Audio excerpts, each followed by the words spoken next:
Fala, madridistas, tudo bom com vocês? Fazendo o vídeo aqui, tá? Pra poder responder as perguntinhas lá da caixinha de perguntas que foi aberta no Instagram, tá? Pra gente dar início aqui, só alguns recadinhos básicos, tá? Estou aqui com mais uma camiseta do Real Madrid. Essa daqui é a segunda, né, da temporada 16-17. Inclusive, essa daqui é a camisa que a gente goleia a Juve de 4-1 na final. Que eu tinha falado pra vocês, esse patch aqui é um dos que eu acho mais bonitos que tem nas camisas do Real Madrid, até mais que o do Mundial que vem aqui, na minha opinião. E aí, pra dar início aí no vídeo, tá bom? Só alguns recadinhos básicos. Se você quiser adquirir uma camiseta do Real Madrid, vou deixar o link aí na descrição, tá? Com o cupom MAFIAMERENGUE, vocês podem adquirir ela na Trivela Shopping, tá bom? Exceto em produtos do Farsa, até se vocês quiserem adquirir camisas aí de outros times de futebol, vocês podem estar adquirindo, tá bom? E para poder dar seguimento aí no vídeo, se inscrevam, tá? No canal, para ajudar a gente a bater a meta aí de 1000 inscritos. Deixem um like, comentem aí, tá? O que vocês acham, o que vocês concordam, tá? E vamos partir para as perguntas aí, tá bom? A pergunta do Eric_Vicente. Você gosta de ver o Real Madrid jogar essa pré-temporada nos Estados Unidos aí, jogando contra esses times, como Farsa, a Juve? Eu vou ser bem sincero, tá? Claro que eu entendo a necessidade de ir para os Estados Unidos jogar uma pré-temporada em razão aí comercial, né? Envolve dinheiro, teve uma época que o Real Madrid disputava na Arábia, se eu não me engano, tem times que vão para a Arábia, acho que vai disputar na China, na verdade. Então, assim, eu entendo isso, claro que é muito positivo pro time, né, pra instituição, porque isso gera dinheiro, gera arrecadação, mas eu não gosto de enfrentar esses times mais fortes. Não é porque eu não quero ver o Real Madrid jogar contra eles, claro que eu quero, mas eu quero que o Real Madrid jogue contra times diferentes. Porque, de certa forma, esses times, por exemplo, Juve, a gente enfrenta na Champions League normalmente, esse ano vai ser um pouco diferente. Mas o Farsa, a gente enfrenta ele todo ano, no mínimo 2 vezes. Tem vezes que até que a gente pode enfrentar o Farsa talvez 6 vezes na temporada, 7 talvez. Então, jogar contra times que a gente já tem frequência de jogos, assim, eu não gosto muito. Eu gosto de enfrentar um time diferente. Por exemplo, eu lembro que teve um ano que o Real Madrid enfrentou a Fiorentina, por exemplo. Acho positivo enfrentar a Fiorentina, sabe? É um time que a gente não enfrenta frequentemente. Eu entendo, mas eu não gosto de jogar contra esses times que a gente joga muito porque fica meio repetitivo, sabe? Acho que foi o começo da temporada retrasada, né? Que foi a primeira do Ancelotti. A gente levou, acho que 7-3 do Atlético de Madrid. Então a gente já ficou taxado, o Atlético de Madrid é um time muito superior ao Real Madrid. Quando a gente foi ver, na verdade, não, né? Na temporada mesmo a gente venceu ele as 2 vezes. Então acaba criando meio que uma certa tempestade ali em copo d'água, alguns resultados assim, sabe? Então por isso que eu não gosto muito de enfrentar esses times, porque o pessoal acaba não entendendo isso como pré-temporada. Às vezes eles acham que aquele confronto ali é o que pode acontecer na temporada, o que pode acontecer, mas em 99% dos casos não é assim, né? Porque é pré-temporada, tá? Seguir aí com as perguntas, tá bom? Mais uma do Eric. Fala um pouco sobre o Júnior Calafate e a importância dele no Real Madrid. O Juni, né, ele era um olheiro aqui no Brasil, ele que meio que intermediou a negociação ali com o Vinícius Júnior, convenceu o Vinícius Júnior a ir pro Real Madrid, e aí a instituição ali do Real Madrid viu o trabalho, como ele era bom nisso que ele fazia, e levou ele para trabalhar no Real Madrid. E a partir dali ele se torna, assim, madridista, né, por ser um representante da instituição Real Madrid. O Juni, cara, ele era olheiro aqui no Brasil, né? Então, assim, ele não era exatamente empresário, ele era olheiro, assim, de alguns jogadores aqui, assim, no Brasil. Ele era olheiro responsável por revelar ou levar alguns jogadores, assim, para alguns clubes aqui no Brasil. E ele tem um papel muito legal, assim, no Real Madrid, que é de trazer essas novas contratações. A partir disso, ele virou meio que um closer, né? Que o termo seria que é um fechador, assim, de contratações pro Real Madrid.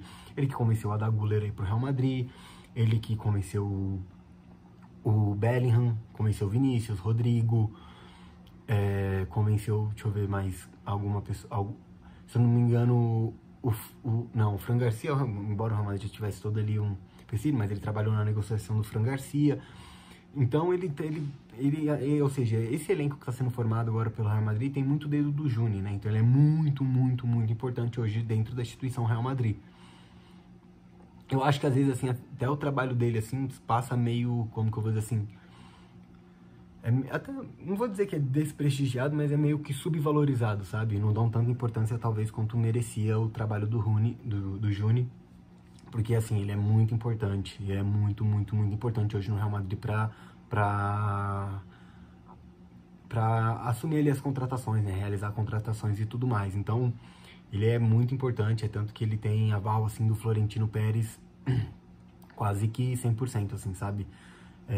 O Florentino fala, a gente quer esse jogador, vai lá, se algum outro negociador ele não estiver conseguindo, aí vai o Rooney, sabe? Pra conseguir fechar o negócio. Então, ele é muito, muito, muito importante hoje no Real Madrid. Seguindo aí pras perguntas, tá? O que eu faria com o Ceballos hoje? Essa é uma boa pergunta, porque a posição que a gente mais tem jogadores hoje no elenco do Real Madrid é o meio campo, né? Assim, de cabeça, vamos lá. Tchouaméni, aí Kroos, Modric, aí Federico, aí Eduardo Camavinga, aí Bellingham, aí Ceballos. Eu acho que eu tô esquecendo de alguém. Ó, Tchouaméni, Kroos, Modric, Valverde, Camavinga, Bellingham, Ceballos. Eu acho que são esses. Tem o Arda Güler, mas ele, na minha opinião, ele não é meio, ele vai jogar sempre pela ponta direita ou mais próximo ali do ataque. E o Ceballos hoje eu vejo ele talvez ele seja a última peça do meio campo, sabe? Porque eu não vejo o Bellingham, mesmo que o Bellingham esteja chegando agora, eu não vejo que o Bellingham vai estar atrás do Ceballos. O Fede, o Camavinga já tem uma importância no elenco maior que a do Ceballos. Eu gosto muito do Ceballos, eu acho ele muito próximo do Modric ali, aquele jogador que dita ritmo de jogo, sabe? Que acelera, que desacelera, que para a bola ali mais no meio campo e pensa mais o jogo. Gosto muito do Ceballos, mas hoje a verdade é que talvez ele não tenha tanto espaço assim no elenco. Se a gente for jogar, claro, com 3 meio-campistas, mas se a gente for jogar com 4 meio-campistas, talvez ali um pouco mais voltado ali para a ponta esquerda, até porque ele gosta de jogar mais pelo lado esquerdo do meio campo, eu vejo espaço para ele. Talvez hoje ele não temporada passada, na minha opinião, em muitos momentos ali ele tinha que ser até titular, tá? Tanto que ele foi titular contra o Patético, num jogo que foi empate, com gol do Álvaro, que depois o Florentino ficou bravo ali com o Ancelotti, né? Saiu algumas publicações na mídia. E eu entendo que pro Ceballos talvez seja melhor hoje ele não estar no Real Madrid, um projeto de carreira dele, tá? Mas na minha opinião ele tem futebol sim pra jogar no Real Madrid, é tanto que eu gosto do futebol dele e eu vejo ele jogando no Real Madrid, mas não sei se ele vai ter o papel que ele gostaria de ter. Então assim, cara, eu vejo que o Ceballos pode ter funções no Real Madrid, mas não acho que vai ser como ele quer. Então talvez, pensando no jogador, assim, sabe, o que ele quer de projeto de carreira, talvez seria melhor ele sair do Real Madrid mesmo, apesar que ele renovou o contrato recentemente, então ele vai ficar no Real Madrid. Mas talvez isso possa acabar tendo ali, como que eu vou dizer, uma frustração ali por ele não ter o papel que ele gostaria de ter. Apesar que vai sair Kroos, Modric, pode ser que ele se encontre ali como uma peça titular e fundamental ali pro time. O que eu faria com ele hoje, eu não emprestaria e eu também não venderia, até porque renovamos o contrato e eu renovaria com ele, eu defendi a renovação do contrato dele. Eu deixaria ele sempre no banco ali, sabe? Na possibilidade dele conseguir conquistar o espaço dele. Mas eu acho que vai ser difícil pra ele, tá? Até porque a gente tem 4 jogadores novos aí, Bellingham, assim, novos que eu falo de idade, né? Bellingham, Camavinga, Tchouaméni e Valverde. E se a gente jogar com 4, na minha opinião, a partir do momento que sair Kroos, Modric, seriam esses 4 os meio-campistas do Real Madrid. Então, é difícil pensar o que a gente vai fazer com o Ceballos, tá? Até porque é difícil a gente saber até mesmo como o Real Madrid vai jogar. O Ancelotti já falou aí publicamente de alterar o esquema, né, por conta do número de meio-campistas que a gente tem. Mas eu também penso que vai ser difícil, né, essa adaptação para jogar com 4 meio-campistas sem um centroavante fixo. Eu não vejo um time jogando sem centroavante fixo, tá? Na minha opinião, assim, pelo que eu penso de futebol. Claro que o Ancelotti é treinador do Real Madrid, tem muito mais experiência, muito mais bagagem, sabe muito mais de futebol do que eu. Mas eu não vejo o Real Madrid jogando sem centroavante, tá? Seguindo aí para as perguntas, tá? Black Underline Rose 2756. O Vini vai conseguir levar a melhor contra o Araújo quando se enfrentarem com o Real Madrid com esse elenco atual? Essa é uma muito boa pergunta, tá? Porque pelo que Ancelotti vem falando aí, como eu acabei de falar, o Real Madrid muito provavelmente vai alterar o esquema tático e vai passar a jogar com 2 atacantes. Muito provavelmente serão Vini e Rodrigo. Se for isso, eu acredito que o Vini vai estar um pouco mais próximo do gol. E o Vini um pouco mais próximo do gol, tira ele um pouco ali da zona lateral. Então isso vai ter que alterar também o posicionamento do Araújo, porque o Araújo contra o Real Madrid joga de lateral direito por conta do Vini. E aí, cara, assim, eu não sei dizer, porque eu simplesmente não vi. É claro, no último, o clássico, o Vini, que foi da Copa do Rei, né, que foi 4-0 pra gente, o Vini, se eu não me engano, ele deu 2 ou 3 assistências, ele participou de todos os gols, eu tenho certeza disso. Não, acho que ele só não participa do segundo Benzema, que é um passe do Militão, assim, na lateral, um passe absurdo do Militão, porque a bola ia sair, ele consegue, aí o Modric corta, toca pro Benzema e sai o gol. Ali o Vini não participa muito da jogada, mas todos os outros gols teve participações do Vini, né? Fez o gol, sofreu pênalti, deu assistência pro Benzema, assistência absurda, e ali a gente já viu o Vini ser superior ao Araújo. Claro que o Araújo tava vindo ali uma sequência de vitórias assim sobre o Vini, até mesmo dentro de campo, porque o time do Farsa venceu o Real Madrid. Mas já teve clássicos que o Vini foi muito bem, só que às vezes não saía com a vitória. Teve clássicos, por exemplo, começo do Ancelotti, que o Vini faz acho que é na Supercopa da Espanha, que o Vini vem ganhando a velocidade do Araújo, bate de esquerda, sabe? Então tem alguns momentos assim que o Vini já tava se dando melhor assim sobre o Araújo, mas é um confronto que vai perdurar por muito tempo, sabe? Cara, da mesma forma como a gente via Pepe e Sérgio Ramos contra Neymar, contra Messi, sabe? Assim, é confronto que vai durar muito tempo. Perdão, nariz, inventa de coçar na hora do vídeo. Então, assim, cara, eu acho que vai ser bacana, assim. Eu acho que o Vini pode, sim, ser superior ao Araújo, mas a gente tem que ver, né? Não tem como eu falar pra você, não, vai ser melhor, ele vai lá e não é, sabe? Eu torço para que seja, espero que sim, tá? Eu tenho muita confiança no futebol do Vini. Eu acho que isso é bem possível de acontecer, tá? Partir aí para a próxima pergunta. M. Paulinho. Roselu, com 32 anos, tem futebol pro Real Madrid e o Neymar não tem. Explica essa daí, ADM. Essa é uma pergunta até meio fácil assim de dizer, tá? É basicamente encaixe, se a gente for levar assim na ponta da letra, assim. Porque o Real Madrid não joga não tem a função que o Neymar hoje em dia joga, que na minha opinião tem que ser atrás do centroavante, ali naquela espécie de camisa 10, sabe? Um 4-2-3-1, tem os 3 meias, assim, né? Ele seria mais ou menos o central. Porque se for jogar na ponta esquerda é o Vini, eu acho que o Vini o Vini é um tanque de guerra, sabe? E o Neymar já não tem mais esse poderio físico, né, pelo que eu acho, pra aguentar jogar uma temporada inteira como ponta esquerda, com velocidade, tendo que voltar pra marcar, pelo estilo que a gente joga. O Roselu, a função que ele vem é pra ser um centroavante reserva, ele não vai ser titular. Até mesmo porque se a gente for jogar com 2 atacantes, na minha opinião, os 2 atacantes tem que ser Vinícius e Rodrigo. E o Roselu ali para ser opção de banco.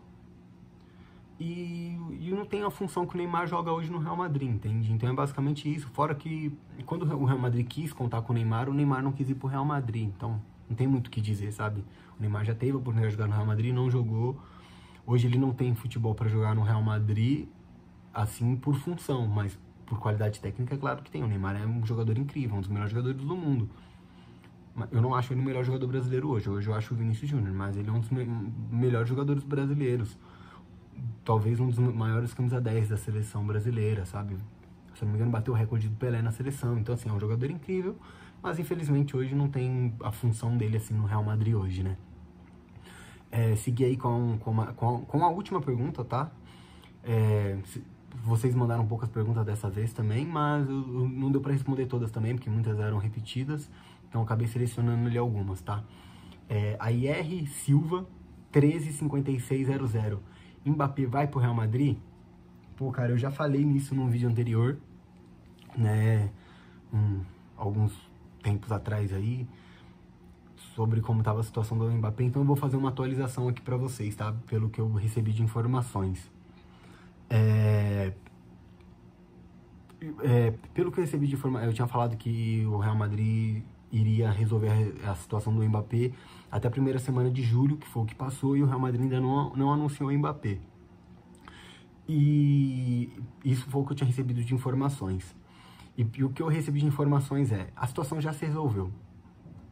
O PSG já tem na cabeça o que eles querem aceitar pelo Mbappé, que é a última proposta que o Real Madrid tinha mandado para eles, que eles não responderam lá em 2021, que são 250 milhões fixos, mais 50 milhões de variáveis, podendo atingir aí 250 milhões, que tornaria o Mbappé a transferência mais cara da história do futebol, superando a do Neymar. Isso é o que eu tenho de informações, que o PSG quer essa proposta. Se o Real Madrid ofertar novamente, ou... Porque tem uma situação do Mbappé, é o seguinte, esse em 2021, quando o Real Madrid tentou contratar o Mbappé, o Real Madrid mandava propostas para o PSG, e o PSG não respondiam os e-mails ali, as mensagens, as propostas do Real Madrid. E a partir desse momento, o Real Madrid adotou meio que uma tolerância zero com o PSG. Então o Real Madrid não negocia mais com o PSG. Não há comunicações entre os dois times. Não tem. Então, se o PSG quiser vender o Mbappé para o Real Madrid, o que tem que acontecer? Em tese, assim, pelo que é noticiado, o Mbappé tem que ir lá para o PSG e falar, tá bom, quanto vocês querem? Aí o PSG vai lá e fala, queremos, supor, essa proposta, 200 milhões fixos mais 50 milhões de variáveis. Aí o Mbappé tem que pegar essa proposta, ir para o Real Madrid e falar, essa proposta que eles aceitam vender. Porque o Florentino Pérez, o Real Madrid, não negocia e não conversa mais, não há conversas com o PSG. As relações estão completamente rompidas entre as duas instituições. Então, por conta disso, o Mbappé tem que ser meio que intermediador dessa situação. E o PSG já sinalizou para o Real Madrid essa proposta. Só que, como eu falei, não há negociações entre os dois clubes, não há comunicações. Então, essa informação tem que ir para o Mbappé. O staff do Mbappé já recebeu essa informação e já repassou para o Real Madrid. Só que... não, desculpa, parece que não passou ainda para o Real Madrid. O staff do Mbappé já recebeu essa informação, só que ainda não passou por o staff do Real Madrid. No começo dessa semana, o Mbappé ainda estava de férias, então ele estava lá em Camarões, fazendo de férias, treinando e tudo mais. E aí, por isso que não saiu na primeira semana de julho, porque essa situação só ia se resolver quando o Mbappé voltasse de férias. Ele voltou de férias, conversou com o pessoal lá do PSG, teve reunião e tudo mais, e eles já conversaram que o Mbappé realmente não vai renovar o contrato. Essa é a posição final do Mbappé. O Mbappé tá batendo o pé que não vai renovar o contrato, então o PSG vai vender o Mbappé. Só que o Mbappé quer receber uma parte desse valor. Então o que estão conversando agora é quanto que o Mbappé vai receber daquele salário todo que ele tem. Acho que é 100 milhões de euros que ele tem para receber por temporada. Então basicamente o que está acontecendo é o seguinte, o Mbappé e o PSG negociando quanto que ele vai receber de todo esse valor que ele tem para receber essa temporada. E alguns movimentos ali já falam que o Mbappé está querendo reconstruir a sua imagem, né? Por isso que ele foi passar férias lá na África, para ele reconstruir essa imagem com a terra natal da família dele e tudo mais. Coloquei entre aspas, assim, de reconstruir, sabe? Não que isso não seja a terra natal dele, até porque a família dele é toda camaronesa, né? Lá do país de Camarões. Então, para ele reconstruir essa imagem dele, né? Porque ficou abalado, ficou conhecido como menino mimado, menino mercenário. Então, ele tá querendo reconstruir essa imagem. E aí, tem um movimento ali que o Mbappé tá querendo fazer. Já que o clube quer me vender e eu não quero sair, eu vou aceitar sair para que eu não deixe o PSG meio que na draga ali, sabe? Para que eu não faça o PSG, sabe, ficar ali na ruína. Porque se eu saísse de graça, isso ia prejudicar muito o clube. Então ele quer meio que sair como herói dessa situação, entendeu? Então é isso que em tese tá para acontecer. A partir do momento que ocorrer a transferência do Mbappé pro Real Madrid, que é o que muitas fontes assim que eu conheço me passaram, é que o Mbappé vai pro Real Madrid essa temporada. Ainda não está se resolvendo por conta de questões financeiras mesmo ali entre PSG e Mbappé, porque o Mbappé quer receber dinheiro e o PSG não quer pagar o Mbappé. Então é isso que está acontecendo, né? O Mbappé quer receber um valor que ele tem para receber essa temporada se ele cumprir o contrato, e o PSG não, você vai sair antes de cumprir o contrato, então não vou pagar. E parece que, dependendo do período aí, o PSG já tem que pagar um valor alto assim pro Mbappé, sei lá, uns 40 milhões de euros até, sei lá, final de julho.